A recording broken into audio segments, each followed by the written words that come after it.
Bab 156. Ala Yanzong sedang merapikan tempat tidur di kamar kedua sebelah timur, saat matanya sekilas melihat dua kantung berisi ramuan obat. Ia segera membukanya, dan setelah diperiksa, ramuan itu sudah mengering namun tidak berjamur, karena banyak toko obat yang enggan bekerja sama, mengapa tidak membuka klinik sendiri saja. Begitu gagasan itu muncul, Ala Yanzong langsung bersemangat. Pasien sedikit, tak masalah. Asal pengobatannya manjur dan biayanya murah, orang-orang pasti akan datang dengan sendirinya dari kabar mulut ke mulut. Tiba-tiba Ula Zitao menerobos masuk dengan langkah tergesa-gesa. Melihat wajah Ala Yanzong yang penuh sukacita, ia merasa heran. Kamu jangan senyum-senyum sendiri. Kita tidak punya pakan kuda, mereka makan apa? Tadi aku ke kandang, tiga-tiganya sudah garuk-garuk palung. Ala Yanzong langsung tersentak. Aduh, sibuk mikirin cara hidupin orang, malah lupa kuda. Sudah mikirin besok, padahal urusan hari ini belum kelar. Udah jangan melamun lagi, sekarang mau cari pakan kemana? Ula Zitao bahkan lebih panik darinya. Ala Yanzong melirik lagi pada kantung berisi ramuan, lalu berkata kepada Ula Zitao, panggil kakak Xiao Er, kita keluar kota. Keluar kota? Ula Zitao tampak bingung. Iya, keluar kota buat cari rumput untuk kuda, sekalian cari tanaman obat. Ula Zitao pun segera lari keluar rumah memanggil Ania Xiao Er. Sementara itu, Ala Yanzong mengambil tali tambang, lalu ke ruang samping mencari sabit, cangkul pendek, dan keranjang bambu. Setelah siap, mereka bertiga pun menunggang kuda dan menuju keluar kota melalui gerbang timur. Di gerbang kota, para penjaga masih melakukan pemeriksaan dan mencatat keluar masuknya warga seperti biasa. Mungkin karena mengenali 3 ekor kuda gagah itu, seorang petugas penjaga langsung mengenali Ala Yanzong dan berseru, kalian baru datang kemarin, kenapa sudah mau pergi hari ini? Ala Yanzong menunjuk keranjang bambu di punggung kudanya sambil tersenyum ramah, kami ini ditugaskan mengumpulkan tanaman obat. Petugas itu menggeleng dan berkata, hidup dimanapun memang tidak gampang ya. Baru datang sudah disuruh kerja. Apakah kalian tahu di mana bisa cari tanaman obat? Ala Yanzong pun menunjuk ke arah pegunungan di kejauhan, naik ke gunung, di sanalah tempatnya. Petugas penjaga itu berkata dengan gaya agak berlebihan, gunungnya luas sekali, kalian mau cari di mana? Kalau salah arah, sampai malam pun kalian belum tentu dapat satu tangkai ramuan. Begini, aku kasih tahu, ikuti jalan besar ke arah tenggara sejauh 5 li, nanti ada jalan bercabang, ambil yang ke utara. Setelah 3 li, ada jalan kecil yang menanjak ke gunung timur. Jalannya memang agak sulit, tapi setelah 1 i, di sana banyak tanaman obat. Para pemetik tanaman obat di sini biasanya memang mencarinya di sana. Melihat petugas itu begitu antusias, Ala Yanzong segera mengucapkan terima kasih. Setelah keluar dari gerbang kota, mereka memacu kuda lebih cepat. Matahari sudah mulai condong ke barat, jika tidak segera bergerak, mereka khawatir hari akan gelap sebelum sempat mengumpulkan cukup tanaman. Sesuai petunjuk sang petugas, mereka benar-benar menemukan sebuah lereng terjal di gunung timur, dengan sebuah jalan kecil yang berliku ke atas. Jalan itu terlalu sempit dan curam untuk menunggang kuda, jadi mereka harus menuntun kuda naik perlahan. Setelah melewati lereng itu, mereka tiba di suatu dataran terbuka, di mana pemandangan penuh bunga dan tanaman merentang sejauh mata memandang. Ula Zitao berseru girang, melemparkan tali kekang kudanya dan berlari ke depan dengan tangan terentang seolah ingin memeluk lautan bunga di hadapannya. Ania Xiao Er tertawa, Zitao memang suka bunga. Setiap lihat bunga, kelakuannya persis anak kecil yang gembira. Ala Yanzong mencibir sambil berkata, iya, dia memang anak-anak, tapi kalau lihat bakpao, lebih gembira lagi dari lihat bunga. Ania Xiao Er pun tertawa semakin keras, ternyata yang lebih gembira dari mereka bertiga adalah ketiga ekor kuda. Mereka langsung menunduk dan mulai memakan rumput dengan lahap. Melihat itu, Ala Yanzong langsung maju untuk melepaskan tali kekang dari mulut kuda. Kalau tidak dilepas, walau kuda-kuda itu mengunyah seharian pun tak akan kenyang. Ania Xiao Er tertawa lebih keras melihat kuda-kuda itu makan seperti kelaparan. Aja Yanzong melemparkan sabit ke tangan Ania Xiao Er. Sudah cukup ketawanya. Kalau sudah, ayo mulai kerja. Kalau rumputnya sedikit, nanti malam kuda-kuda akan kelaparan. Kita juga tidak mungkin datang ke sini setiap hari, jadi harus kumpulkan rumput yang banyak. Ayo cepat, Anlak Xiao Er langsung membungkuk dan mulai memotong rumput. Tapi ia segera merasa rumput-rumput hijau itu terlalu lembut. Saat dipotong, terasa ringan. Rumput muda seperti itu memang segar, tapi tidak tahan lama. Meskipun mereka bekerja keras seharian, belum tentu cukup untuk 2 kali makan kuda, ia pun berseru, kalau rumput ini dijemur, isinya tinggal sedikit. Sementara itu, Ala Yanzong justru memotong rumput kering dan berkata sambil tertawa, "Kakak Xiao Er, padahal umurmu lebih tua dariku, tapi lihat saja, di sini jelas-jelas ada rumput kering, kamu malah sibuk potong yang hijau. Nanti harus dijemur lagi, kerja 2 kali. Waduh, aku memang bodoh. Lihat kuda makan rumput hijau, jadi ikut-ikutan potong yang hijau juga. Lupa kalau rumput muda itu nggak awet," jawabnya sambil tertawa malu dan beralih memotong rumput kering. Ula Zitao berlari kecil kembali sambil memegang seikat bunga berwarna-warni, tertawa gembira sambil memamerkannya, "Lihat. Cantik sekali, kan? Wangi pula." Namun ketika melihat kedua lelaki itu hanya sibuk memotong rumput dan tak menanggapi, ia langsung kehilangan minat.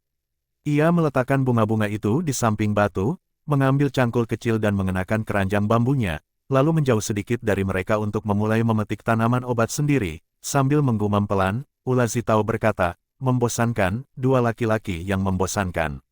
Ala Yanzong tetap berjongkok, memotong rumput dengan cepat dan cekatan. Sementara itu, Anya Xiao Er diam-diam melirik ke arah sosok Ula Zitao yang cantik dari belakang. Saat Ula Zitao kembali dengan setengah keranjang penuh tanaman obat di punggung, Ala Yanzong dan Anya Xiao Er sudah lebih dulu mengikat 6 ikatan besar rumput dan kini mulai ikut memetik tanaman obat juga. Ula Zitao melongo, tak percaya dengan apa yang dilihatnya. "Kalian secepat itu?" "Iya. Padahal aku merasa sudah cepat, ternyata kalah jauh." Ala Yanzong tetap menunduk mencari tanaman obat, hanya sempat melirik sekilas ke arahnya dan berkata, "Kalau kamu sambil main, sambil petik, sampai malam pun keranjangmu tidak akan penuh." Anya Xiao Er berdiri dan mengambil keranjang dari punggung Ula Zitao untuk membantunya, lalu mencoba menengahi, namanya juga gadis, sesekali main-main tidak apa. "Biar pekerjaan ini kami yang urus." Ala Yanzong melemparkan seikat akar manis ke dalam keranjang dan melirik mereka berdua, "Xiao Er, kalau begini terus, kamu bakal bikin dia manja." Anya Xiao Er tersenyum canggung, lalu berkata pada Ula Zitao, "Ayo, semangat. Kalau tidak, pendekar muda kita bisa marah." Ula Zitao cemberut dan segera jongkok untuk mencabut sebatang huangkin, sambil bersungut-sungut, "Dulu dia tidak begitu, selalu memanjakanku. Hari ini entah kenapa, bawaannya seperti kesal padaku." Anya Xiao Er langsung menyahut, "Tidak, tidak, kapanpun dia selalu senang melihatmu." Begitu Ula Zitao menatapnya dengan curiga, ia cepat-cepat menambahkan, "Maksudku, Ala Yanzong itu, dia selalu senang melihatmu." Sambil bicara, ia juga melemparkan seikat rumput kering ke dalam keranjang. Ula Zitao sempat ragu sebentar, tapi lalu kembali sibuk memisah rumput dan mencari tanaman obat, sembari berkata lirih, "Siapa yang percaya? Kamu jelaskan pun percuma, dia sendiri tidak mau membela diri." Anya Xiao Er tidak menjawab lagi, hanya perlahan menjauh dan menjaga jarak dari keduanya. Mereka bertiga terus memetik tanaman, dan tak lama, keranjang bambu pun penuh. Dengan bantuan Anya Xiao Er, Ala Yanzong mengikat rumput-rumput itu 2 per 2 dan memuatnya ke punggung 3 ekor kuda. Ia sendiri memanggul keran yang penuh ramuan. 3 orang itu menuntun kuda-kuda yang perutnya kini sudah membuncit kenyang, turun dari gunung. Barulah ketika tiba kembali di jalan besar, mereka menaiki kuda dan berkendara menuju kota. Ala Yanzong berada di depan, sementara Ula Zitao dan Anya Xiao Er berkuda berdampingan di belakang. Anlak Xiao Er bertanya, "Zitao, capek tidak petik rumput dan tanaman seharian begini?" Ula Zitao menatap punggung Ala Yanzong yang menjauh di depan sambil melamun, lalu menjawab, "Capek sih capek, tapi bukan karena tubuh. Pekerjaan berat sudah biasa, yang lelah itu, hati." "Ah, haha, maksudku begini, bahumu itu pernah cedera, kan?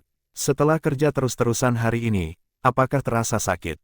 "Tidak capek." Anya Xiao Er tampak seolah mendapat ide cemerlang dan buru-buru mencari alasan seperti itu, namun Ula Zitao hanya tersenyum, "Kakak Xiao Er ini benar-benar perhatian, ya. Tapi luka kecil itu sudah lama sembuh. Kalau bicara soal capek, bukankah lenganmu yang baru pulih dari cedera seharusnya lebih lelah?" Anya Xiao Er mengepalkan tangan dan menggerak-gerakkan lengan kirinya yang masih sedikit kaku, lalu berkata, "Iya, memang agak pegal, tapi justru bagus buat latihan. Semakin dipakai, semakin cepat sembuh." Namun senyum di wajah Ula Zitao tiba-tiba memudar. Ia berkata lirih, "Ngomong-ngomong soal luka, aku belum sempat tanya, bagaimana keadaan luka di dada kakak Yanzong. Beberapa hari ini sama sekali belum sempat menanyakannya. Belum selesai ucapannya, ia langsung memacu kudanya untuk menyusul Alai Yanzong di depan. Anya Xiaoer tertinggal sendirian di belakang. Ia tidak mempercepat kudanya, hanya diam memandangi sosok Ula Zitao yang menjauh, merasa sedikit kesepian dan kehilangan. Bab 157. Ketika Alai Yanzong dan kedua temannya kembali ke rumah sewaan mereka, langit masih belum gelap sepenuhnya. Ula Zitao sudah mulai ribut, mengeluh lapar. Setelah menurunkan semua rumput kering dari punggung kuda, Anya Xiaoer langsung sibuk menyiapkan makan malam. Alai Yanzong sendiri mengikat kuda dengan rapi, lalu mulai mencari meja dan kursi, bersiap merancang peralatan yang akan dibutuhkan untuk membuka sebuah klinik pengobatan. Saat makan malam, Anya Xiaoer menyampaikan bahwa persediaan beras goreng tinggal sedikit dan daging kering pun hampir habis. Ia mengusulkan untuk belanja bahan makanan keesokan harinya, mungkin karena kelelahan seharian. Setelah makan, Ula Zitao dan Anya Xiaoer langsung kembali ke kamar untuk beristirahat, namun Alai Yanzong justru tenggelam dalam pikirannya, merencanakan bagaimana klinik besok akan dibuka dan dijalankan. Usai beristirahat sejenak, seperti biasa Alai Yanzong mulai melakukan latihan duduk bersila untuk menenangkan diri dan melatih tenaga dalam. Ia tidak pernah melewatkan rutinitas malam ini. Ia merasakan bahwa kekuatannya perlahan meningkat, dan tubuhnya pun semakin sehat dari hari ke hari. Dalam perjalanan pulang setelah memotong rumput tadi, Ula Zitao sempat bertanya tentang luka di dadanya. Sebenarnya luka itu sudah sembuh, hanya saja bekas keropeng darahnya belum sepenuhnya lepas. Ia sudah tak merasakan rasa sakit ataupun gatal sama sekali. Ia tahu bahwa hal itu sangat berkaitan dengan latihan tenaga dalam yang ia jalani. Justru karena itu, ia semakin tekun berlatih. Baginya, lebih baik menghabiskan malam untuk bermeditasi daripada tidur. Saat ia masuk dalam kondisi tenang dan mengalirkan napas secara teratur di atas ranjang, pendengarannya menjadi sangat tajam. Ia bahkan bisa membedakan langkah beberapa orang yang melintas di jalanan luar rumah. Tengah malam, ia mendengar suara isakan pelan yang dalam. Dengan mendengarkan lebih saksama, ia bisa memastikan suara itu datang dari rumah sebelah, kediaman si kakek berbaju abu-abu. Itu jelas suara tangis lelaki tua itu, lirih namun tersendat-sendat. Namun dari detak jantungnya yang cepat, Alai Yanzong bisa menyimpulkan bahwa ia sangat diliputi emosi. Setelah mencermati lebih jauh, Alai Yanzong yakin bahwa hanya lelaki tua itu yang berada di rumah, tidak ada orang lain. Namun yang menjadi pertanyaan adalah, mengapa siang hari tadi ia tampak biasa saja, bahkan tidak menunjukkan tanda-tanda kesedihan sedikit pun, tetapi kini tengah malam ia menangis dengan penuh perasaan. Apa sebenarnya yang disembunyikan oleh lelaki tua itu? Suara lirih itu terdengar seperti gumaman pelan, seolah sedang berbicara pada diri sendiri, atau mungkin sedang meratap bagi arwah yang telah tiada, dan sepertinya bukan hanya satu jiwa yang sedang ia kenang. Semua ini membuat hati Alai Yanzong dipenuhi keraguan. Lelaki tua itu memang penjaga gerbang kediaman Pangeran Pingding, tetapi tangisannya yang menyayat hati di tengah malam jelas menyimpan sesuatu yang mendalam. Meski ia mengaku rumah kecil ini miliknya, kenyataannya ia tidak tinggal di dalamnya. Sudah pasti ada sesuatu di balik semua ini. Barulah ketika suara isakan itu akhirnya reda, Alai Yanzong dapat kembali duduk bersila dan melanjutkan latihan tenaga dalamnya hingga fajar menyingsing. Saat sarapan pagi, Alai Yanzong menyampaikan rencananya pada Ula Zitao dan Anya Xiaoer. Mereka berdua akan menunggang kuda, keluar kota untuk kembali memotong rumput dan memetik tanaman obat. Sementara itu, ia akan tinggal di rumah untuk menyiapkan pembukaan klinik pengobatan. Tentu saja Anya Xiaoer berangkat dengan semangat tinggi. Bersama Ula Zitao, mereka menunggang kuda besar berwarna biru tua dan putih, melesat keluar kota. Saat hendak pergi, Anya Xiaoer masih sempat berpesan pada Alai Yanzong agar jangan lupa membeli beras. Tampaknya Ula Zitao juga sangat senang, mungkin karena bisa kembali menyaksikan lautan bunga di pegunungan seperti kemarin. Setelah melepas kepergian mereka, Alai Yanzong memberikan tambahan rumput kering untuk kuda merah berumbai miliknya, lalu keluar rumah untuk membeli beras dan sayuran segar. Setelah kembali, ia mencari selembar papan kayu panjang, berniat menuliskan beberapa huruf besar untuk dijadikan papan nama dan digantung di depan rumah sebagai penanda bahwa tempat itu adalah klinik. Namun setelah mencari ke setiap sudut rumah, ia tidak menemukan satu pun alat tulis. Saat itulah ia teringat pada lelaki tua berbaju abu tanda hubung abu.la pun berjalan ke rumah sebelah. Saat tiba, sang kakek baru saja selesai sarapan dan sedang mencuci mangkuk serta sumpit. Melihat Alai Yanzong datang, ia langsung mempersilakan duduk. Wah, kamu kemari nak. Ada yang bisa kubantu? Ala Yanzong tersenyum, Paman, apakah di sini ada pena dan tinta? Aku ingin menulis papan nama untuk membuka klinik. Niatku ingin mengadakan pengobatan gratis bagi masyarakat. Begitu mendengar itu, wajah lelaki tua tersebut langsung bersinar bahagia. Tak disangka kamu ini seorang tabib juga, dan ingin mengobati rakyat secara cuma-cuma. Itu berkah besar bagi warga Kota Burung. Di sini ada alat tulis, ambillah dan gunakan sepuasnya. Ia mengambil pena, tinta, dan batu tinta, lalu entah dari mana, ia juga membawa setumpuk kertas kuning. Kertas-kertas ini sudah lama tak terpakai. Aku juga tidak memakainya. Kamu boleh pakai untuk menulis resep. Ala Yanzong berterima kasih dengan tulus dan berdiri. Memberi hormat. Namun rasa ingin tahunya masih belum hilang, maka ia bertanya pelan, Paman, apakah ada yang mengganjal di hati? Semalam aku mendengar Paman menangis. Apa ada sesuatu yang membuatmu sedih? Mendengar pertanyaan Ala Yanzong, lelaki tua yang semula tampak senang itu tiba-tiba meneteskan air mata.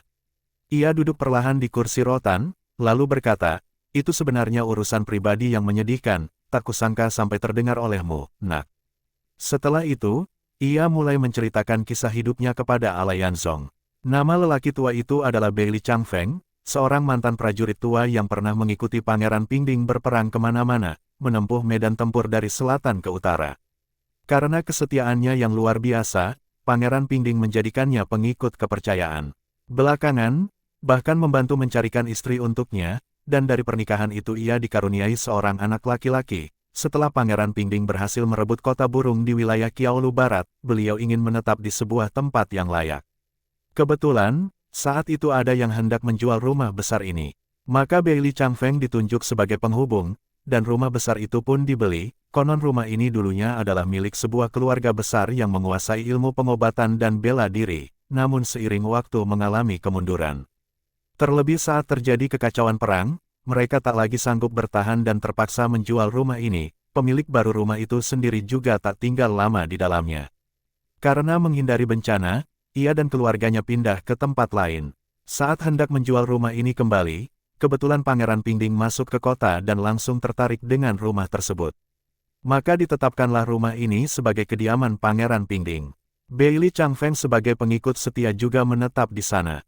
Ketika rumah kecil di sebelah dijual, ia membelinya, lalu membawa istri dan anaknya dari desa untuk tinggal bersamanya. Putranya, saat itu sudah berusia 16 tahun. Tubuhnya tinggi besar dan kuat, membuat Pangeran Pingding sangat menyukainya dan mengangkatnya menjadi prajurit pengawal pribadi. Namun belum sampai setengah tahun, sang anak gugur di medan perang. Beili Changfeng dan istrinya sangat terpukul. Sang istri meratapi kepergian anak setiap hari hingga akhirnya jatuh sakit jiwa. Walaupun telah diobati kemana-mana, penyakit itu tak kunjung sembuh. Beberapa tahun kemudian, setelah Pangeran Pingding naik takhta menjadi raja dan ingin membawa Beili Changfeng ikut pindah ke ibu kota Mosu, ia menolak dengan alasan ingin merawat istrinya yang sakit. Maka sang raja pun membiarkannya tinggal dan menugaskannya menjaga gerbang kediaman Pangeran Pingding. Tentunya ada petugas penjaga lain juga, namun Beili Changfeng memilih bertugas di gerbang agar lebih mudah bolak-balik menjaga istrinya. Waktu pun berlalu, dan ia bertahan seperti itu hingga belasan tahun, namun, siapa sangka, tahun lalu istrinya akhirnya meninggal dunia. Sejak itu ia hidup sebatang kara. Hari-harinya ia isi dengan membersihkan halaman, membereskan rumah, menyibukkan diri untuk mengusir sepi dan kesedihan. Urusan keuangan bukan masalah, karena negara memberinya tunjangan bulanan yang cukup. Tapi saat malam tiba, di saat sepi dan tak bisa tidur, ia selalu mengenang istri dan anaknya, berdoa agar mereka tenang di alam sana. Mendengar kisah itu, Ala Yanzong pun teringat pada penderitaan dan kesepiannya sendiri. Ia pun turut menitikkan air mata, menemani lelaki tua itu dalam duka. Namun, dari semua cerita itu, ada satu hal yang sangat menarik perhatian Ala Yanzong. Ia pun bertanya hati-hati, Paman Beili, apakah Anda tahu siapa pemilik rumah ini sebelumnya? Maksudku, keluarga tabib dan pendekar yang dulu tinggal di sini, keluarga apa namanya? Beili Changfeng mengusap air matanya yang masih tersisa, wajahnya mulai kembali tenang, lalu berkata, itu juga aku ketahui dari cerita orang, aku tidak tahu persis. Konon, kepala keluarga sebelumnya bermarga Ala. Ia dikenal sebagai tabib hebat, juga menguasai ilmu bela diri. Orangnya sangat baik, sering membantu dan mengobati warga tanpa pamrih. Tapi katanya, putranya terlalu tergila-gila pada ilmu silat. Suatu hari ikut pertandingan di arena terbuka, dan tewas di tangan orang lain. Sejak saat itu, keluarga mereka mulai jatuh. Setelah sang kepala keluarga meninggal, cucunya masih kecil, dan menantunya tidak sanggup menanggung beban keluarga sendirian. Ditambah suasana saat itu kacau karena perang, akhirnya mereka terpaksa menjual rumah ini dengan harga murah. Rumah kecil tempat kalian tinggal sekarang pun, konon juga milik keluarga Ala. Dulunya, ibu dan anak itu tinggal di sana. Tapi lama-lama mereka juga pergi, dan rumah itu berpindah tangan. Penuturan sang kakek semakin memperkuat kecurigaan dalam hati Ala Yanzong. Tidak salah lagi, kediaman Pangeran Pingding ini dulunya adalah rumah keluarga gurunya, Ala Yusan. Dan rumah kecil tempat mereka tinggali sekarang, dulunya adalah tempat tinggal gurunya dan ibunda gurunya yang hidup susah berdua, setelah keluarga mereka porak-poranda, benar-benar seperti lelucon takdir. Dulu karena perang, gurunya dan sang ibu terpaksa meninggalkan rumah ini. Kini, karena wabah, ia sendiri justru kembali lagi ke tempat itu, dan menempatinya sebagai penyewa. Bab 158. Ala Yanzong tidak menunjukkan ekspresi apapun, lalu bertanya lagi, Paman Baili, siapa saja yang pernah tinggal di dalam kediaman Pangeran Pinding sebelumnya? Baili Changfeng menghela napas panjang, awalnya kediaman Pangeran Pinding sangat ramai. Selain Pangeran Pinding dan putranya, juga ada sang permaisuri, serta para pelayan dan pengawal, jumlah keseluruhan lebih dari 300 orang. Saat itu, kedua pangeran kira-kira seusiamu sekarang. Mereka seharian bermain tombak dan pedang, membawa para pelayan berlatih di halaman, membuat suasana ribut tak karuan, ayam dan anjing pun tak tenang. Ala Yanzong menyela, apakah kedua saudara itu rukun dan akur? Baili Changfeng melirik Ala Yanzong sejenak, lalu kembali bersikap waspada, masalah raja sekarang, tak berani aku sembarang bicara. Anak muda, lebih baik kita bicarakan hal lain saja. Kalian bertiga menyewa rumahku, tapi aku bahkan belum tahu siapa nama kalian. Ah, maafkan aku, Paman, ini memang salahku belum menjelaskan. Ala Yanzong langsung meminta maaf, lalu memperkenalkan mereka bertiga secara singkat, termasuk hubungan di antara mereka, dan menekankan bahwa mereka meninggalkan kampung halaman demi menghindari wabah penyakit. Kamu bermarga Ala, marga ini sangat jarang. Katanya di seluruh kota Qiaoluxinia hanya ada satu keluarga bermarga Ala, dan sejak mereka mengungsi dari kota, tak ada lagi marga ini di sana. Untuk marga-marga langka seperti ini, biasanya antar sesama marga memiliki hubungan darah. Mungkin saja kalian masih punya keterkaitan, hanya saja karena alasan tertentu, kalian tercerai-berai ke berbagai penjuru. Melihat Baili Changfeng sangat cerdas, Ala Yanzong tidak melanjutkan lebih dalam dan hanya mengangguk, mungkin saja begitu. Namun mata Baili Changfeng tiba-tiba berkilat, menatap Ala Yanzong dan berkata, ini bukan kebetulan. Keluarga Ala itu dulunya adalah keluarga ahli pengobatan dan bela diri. Dan kamu, anak muda, paham tentang pengobatan, bisa jadi benar-benar ada hubungan dengan keluarga Ala itu. Tapi aku ingin tahu, apakah kamu juga menguasai ilmu bela diri? Ala Yanzong merasa bahwa meski ia menyangkal sekarang, toh kalau mereka tinggal lama di sini, si orang tua ini pasti akan mengetahuinya juga. Maka lebih baik langsung mengaku saja. La tertawa kecil, Paman benar-benar tajam, tidak bisa kusembunyikan. Darimu, sejak kecil aku memang belajar sedikit ilmu bela diri. Baili Changfeng langsung menepuk pahanya, bagaimana? Sudah kuduga, bisa jadi kamu memang keturunan keluarga Ala itu. Karena sudah ditebak, Ala Yanzong pun sekalian mengaku, memang benar, aku adalah keturunan keluarga Ala. Baili Changfeng semakin terkejut, wah, aku tahu ini bukan kebetulan semata. Rupanya kamu memang datang untuk mencari asal-usulmu. Betul-betul takdir, bahkan sampai menyewa rumah leluhurmu sendiri. Hanya kebetulan saja, jujur saja, Ala Yanzong sendiri juga merasa ini sangat kebetulan. Awalnya ia hanya tertarik pada nama, kediaman Pangeran Pinding, tak disangka tempat ini ternyata adalah rumah lama gurunya. Semakin lama mereka mengobrol, semakin cocok mereka berbincang. Baili Changfeng pun mulai kehilangan rasa curiganya, menyeduhkan teh dan menjamu mereka. Percakapan pun berlanjut dan, tanpa disadari, kembali lagi membahas keluarga Pangeran Pinding. Kali ini Baili Changfeng tidak mengelak lagi. Dari penuturannya, diketahui bahwa Pangeran Sulung adalah orang yang ramah dan bersahabat, memiliki kemampuan bela diri yang sangat tinggi. Tombak besi di tangannya digunakan dengan keahlian luar biasa, seolah tak tertandingi oleh siapapun, penuh keberanian bak 1000 prajurit. Pedang panjangnya juga dimainkan bagaikan angin yang berhembus kencang, suaranya seperti raungan naga dan auman harimau, menjadikan dirinya sosok paling unggul di antara para prajurit. Ia sangat disukai oleh para perwira dan prajurit, dan lebih-lebih sangat dipandang tinggi oleh Pangeran Pinding. Ia pun sangat menyukai strategi militer dan teori peperangan.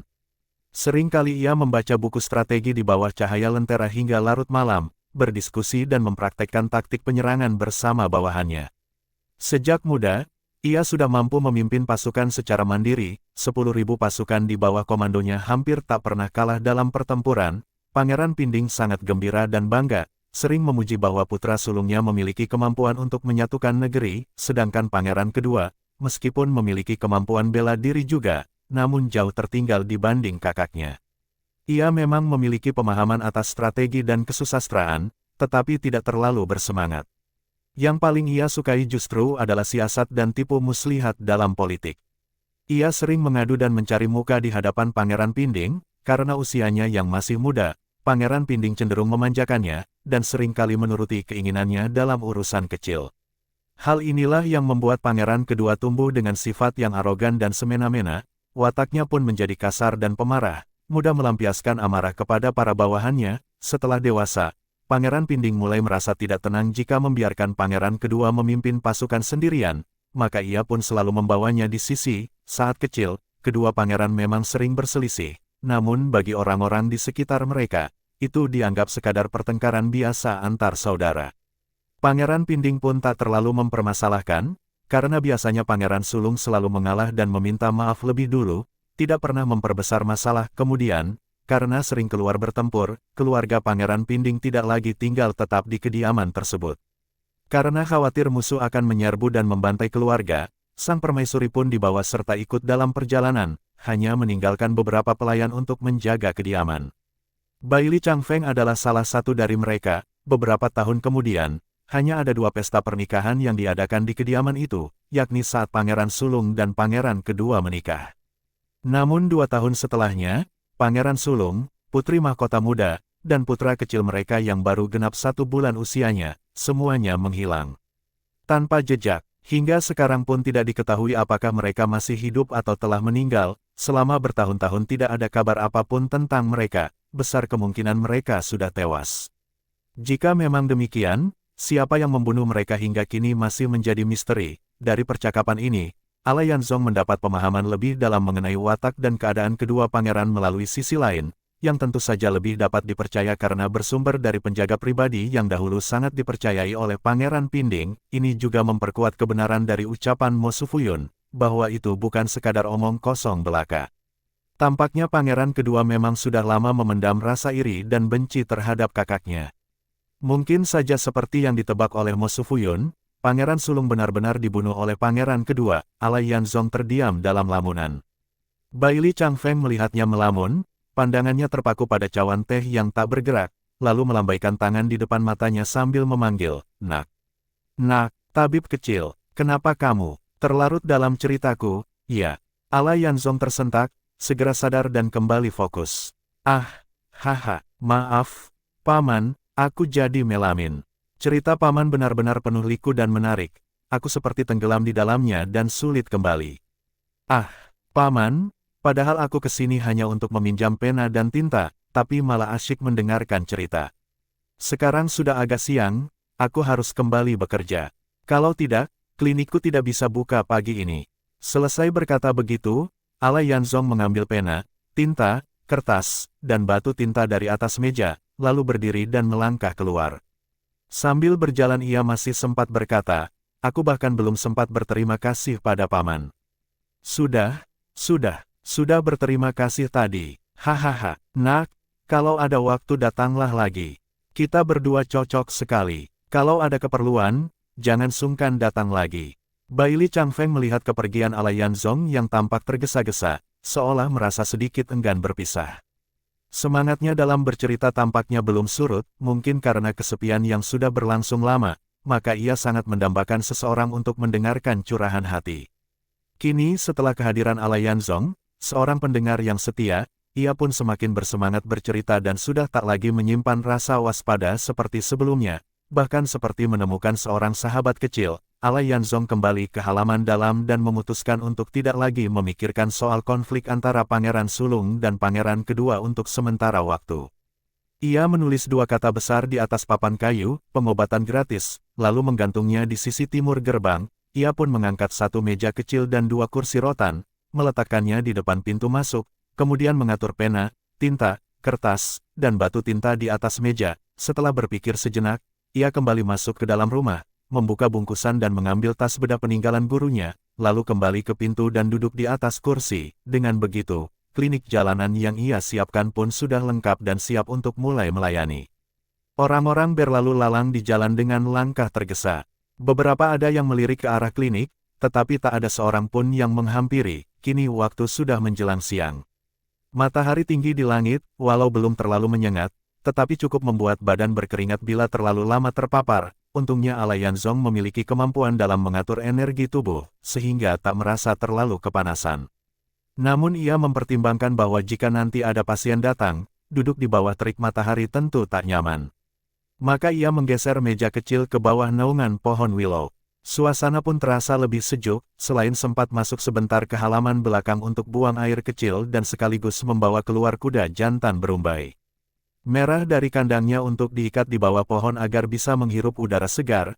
Alai Yanzong tidak beranjak sedikit pun dari tempat duduknya di depan meja, namun hingga hampir tengah hari, masih belum ada satu orang pun yang datang berobat. Ketika ia tengah menenangkan diri, meyakinkan bahwa segala sesuatu butuh awal yang sulit, bahwa ia harus bersabar dan jangan sampai menyerah. Tiba-tiba seorang perempuan parubaya mendekat ke meja kecilnya dan bertanya, "Nak, kamu ini tukang ramal?" "Iya." Bab 159. Perempuan parubaya itu, sambil berbicara, langsung duduk di kursi rotan di depan meja, lalu dengan gaya genit merapikan rambut yang menjuntai di samping telinga, dan segera menyodorkan tangan kanannya ke hadapan Alai Yanzong, meletakkannya di atas meja. "Nak, kamu ini lihat garis tangan atau lihat wajah? Coba lihatkan padaku bagaimana peruntunganku belakangan ini." Alai Yanzong langsung mencium bau bedak yang menyengat, begitu kuat hingga nyaris membuatnya sesak. Perempuan itu berdandan berlebihan, wajahnya penuh bedak sampai rontok saat berbicara, hingga tak tampak jelas rona asli kulitnya, merah atau putih. Justru tampak seperti boneka tanah liat yang belum selesai dibentuk. Di telinganya terpasang anting-anting besar berkilau keemasan, bergoyang ke sana kemari dengan mencolok. Cukup silau untuk membuat orang tak sadar bahwa matanya sebenarnya kecil sekali. Setipis rambut, pakaiannya dari kain sutra tipis berwarna hijau muda bercampur merah muda. Bahannya tampak mahal dan mengkilap, membungkus tubuhnya yang bergeser ke depan meja dengan gerakan yang menurut Alai Yanzong terasa berlebihan dan tidak selaras. Kemudian dia menatap tangan di atas meja itu, gelang emas besar yang berkilau menyilaukan mencuri perhatian.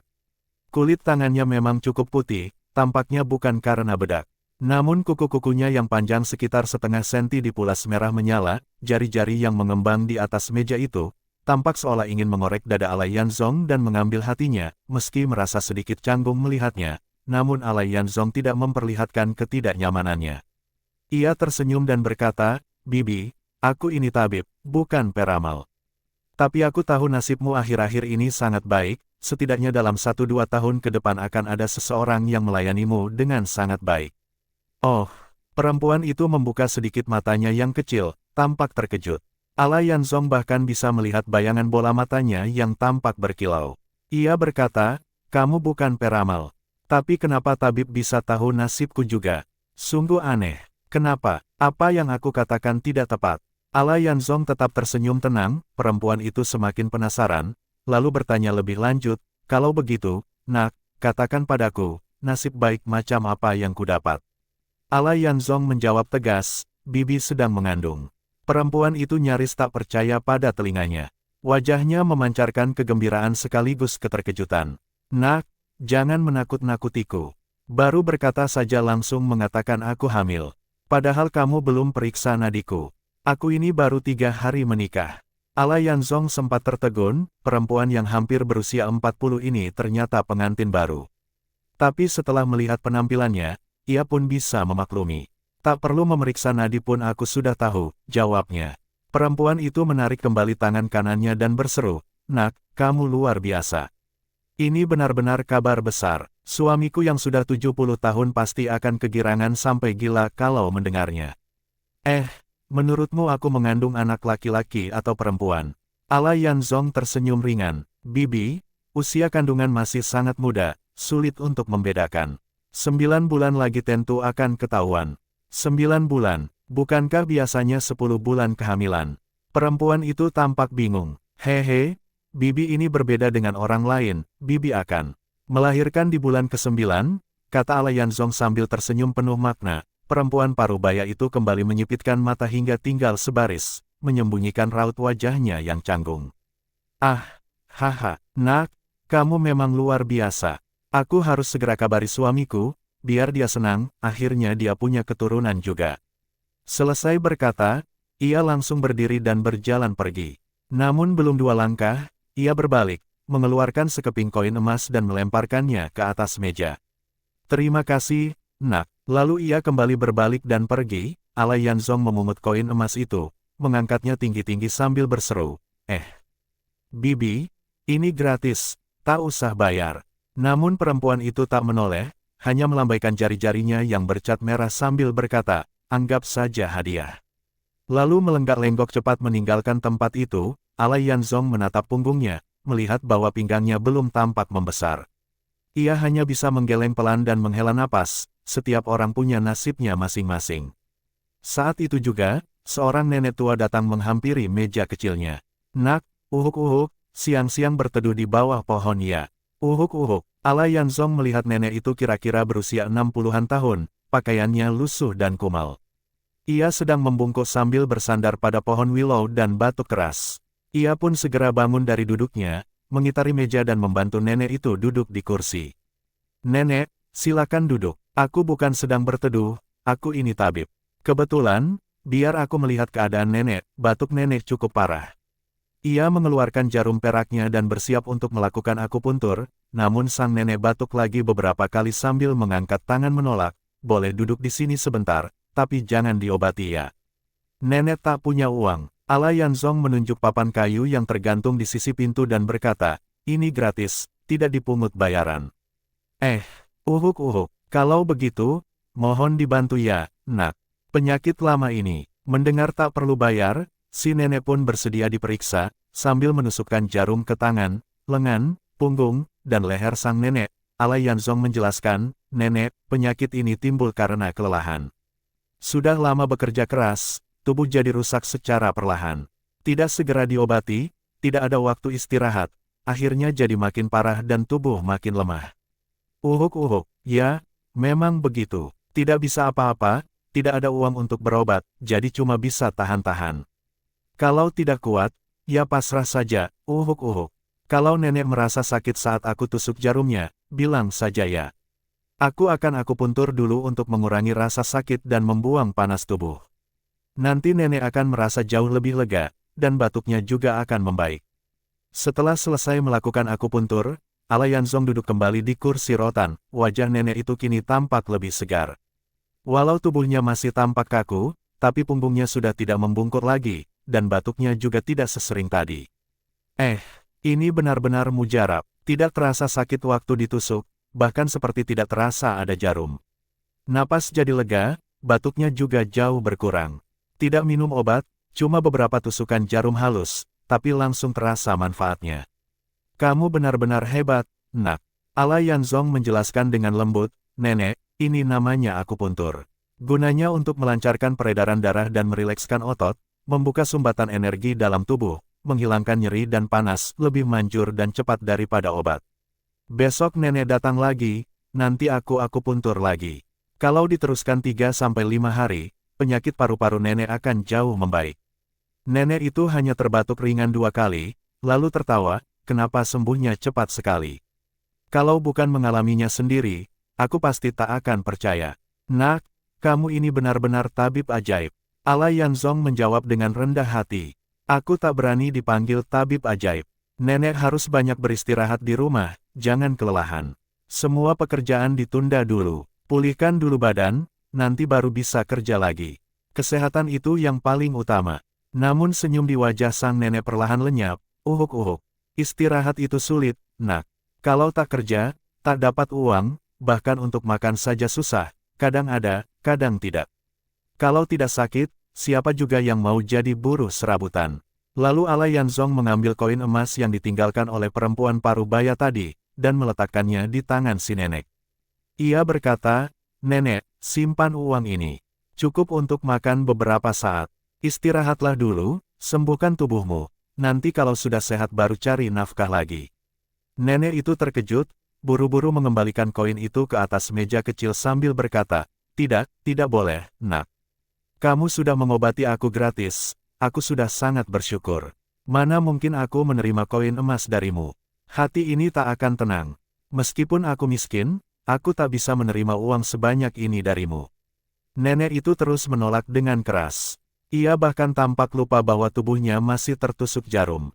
Ia berdiri dari kursi rotan, tampak ingin segera pergi. Alayanzong segera bergerak dari balik meja kecil, menahan nenek itu, dan membantunya duduk kembali. "Nenek, jangan bergerak dulu. Masih ada jarum di tubuhmu. Aku akan mencabutnya sekarang." Sambil berbicara, dengan cekatan ia mencabut satu persatu jarum perak dari tubuh sang nenek dan menyimpannya kembali. Kemudian ia berkata lagi, "Nenek masih butuh asupan gizi. Belilah telur atau susu untuk memperkuat badan. Penyakitnya akan cepat sembuh, jadi uang ini, tolong diterima, ya."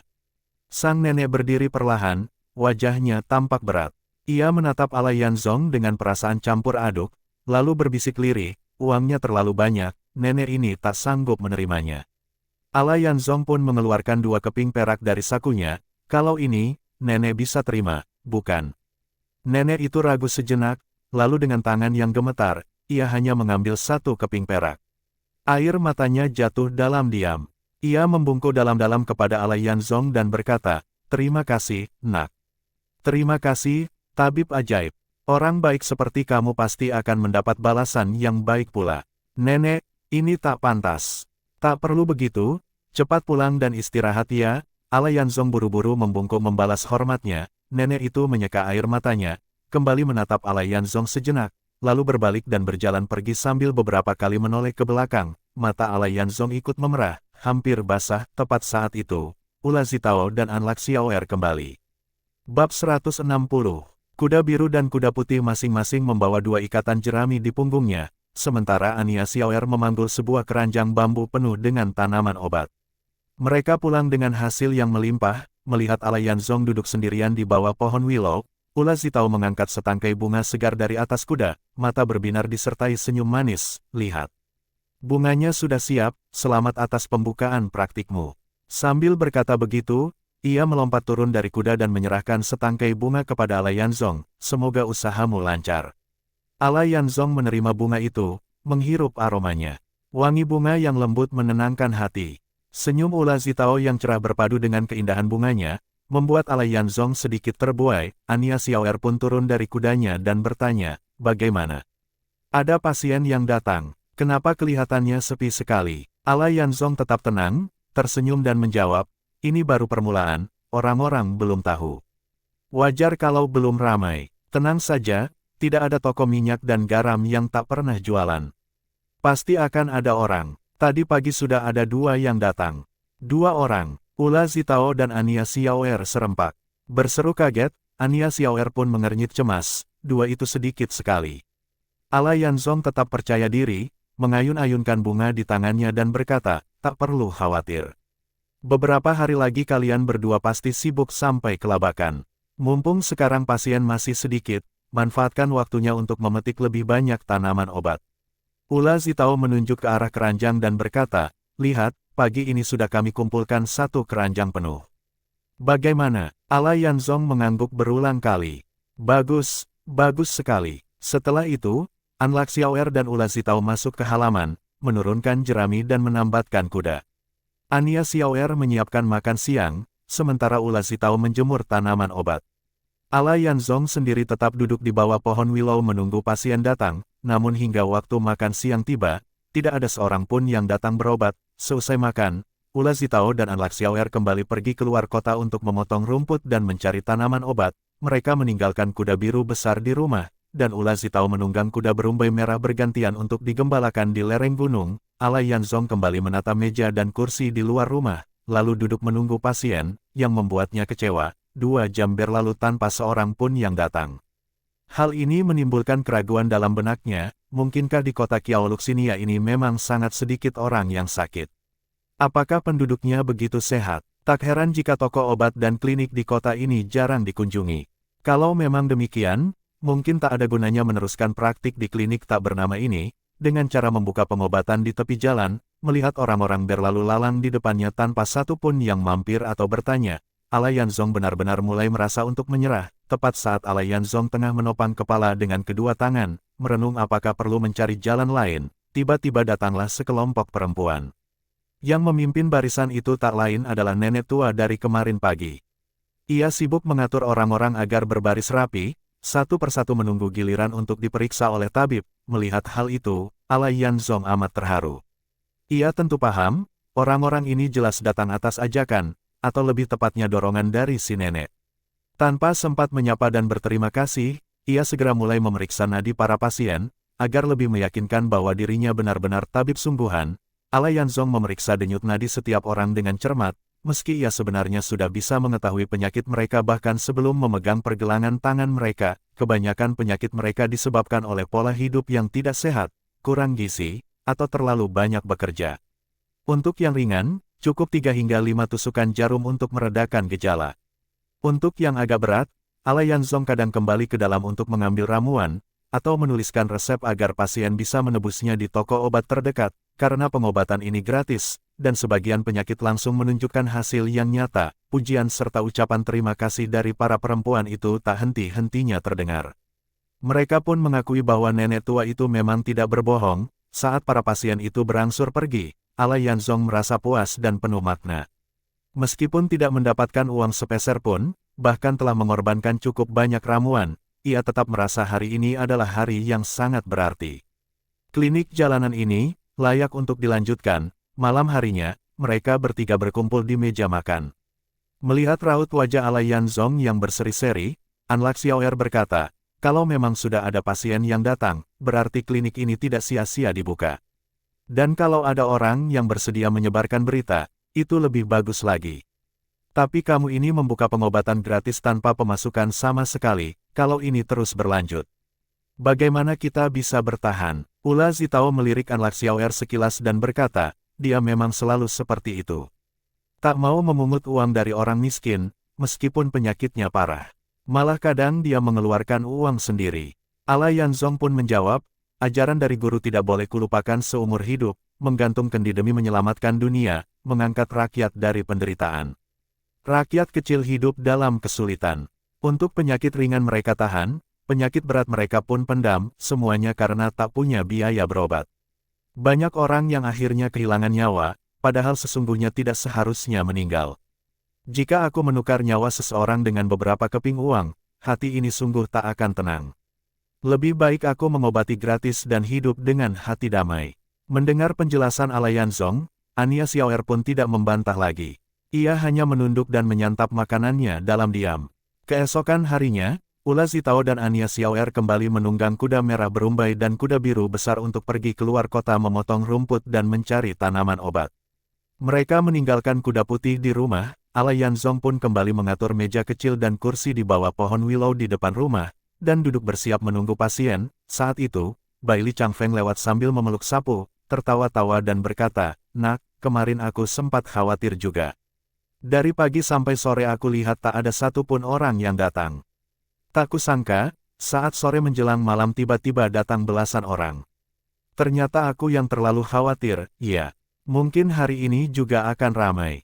Mumpung belum mulai, kamu istirahatlah dulu." Setelah menyapanya, Bai Li Changfeng pun pergi melanjutkan pekerjaannya menyapu halaman depan kediaman Pangeran Pinding. Ala Yanzong berseru dari belakang, "Terima kasih atas perhatianmu, Paman." Dan benar seperti yang dikatakan Bai Li Changfeng, belum sampai waktu minum satu cawan teh, datanglah sekelompok orang. Namun kali ini bukan para perempuan seperti kemarin, melainkan belasan remaja lelaki. Melihat mereka, Ala Yanzong merasa wajah-wajah itu agak familiar. Dari gerak-gerik mereka yang urakan dan penuh sikap menggoda, ia langsung bisa menebak maksud kedatangan mereka. Namun ia tetap duduk tenang di kursi rotan, tanpa menunjukkan ekspresi apapun, menanti untuk melihat pertunjukan. Mereka, remaja pertama yang maju langsung merintih, seolah sangat kesakitan.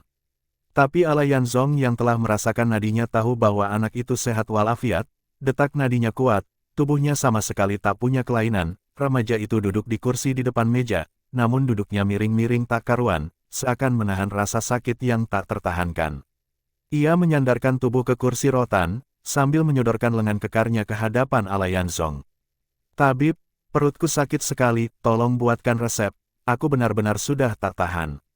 Alayanzong tetap tenang melayani, meletakkan dua jarinya di pergelangan tangan anak itu, memejamkan mata sejenak, lalu berkata, "Kamu ini kebanyakan makan makanan berminyak, lalu semalam tak berselimut dan masuk angin."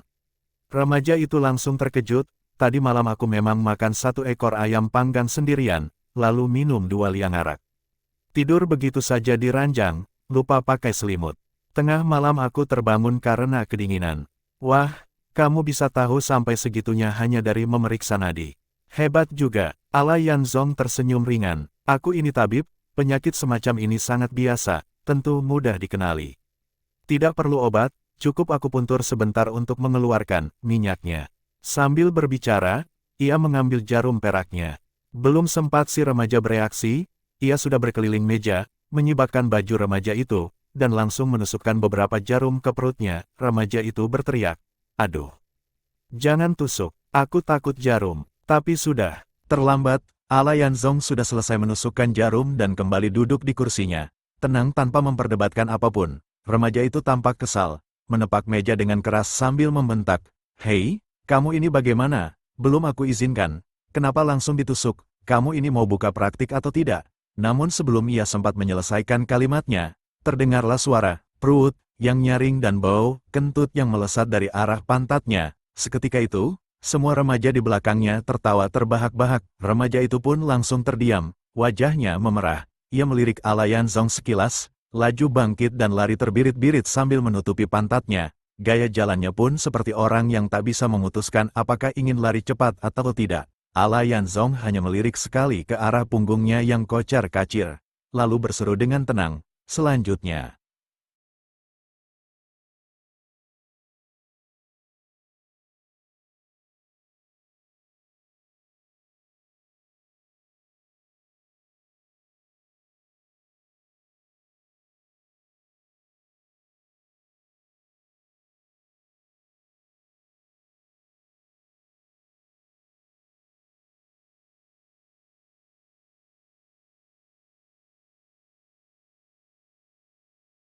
Bersambung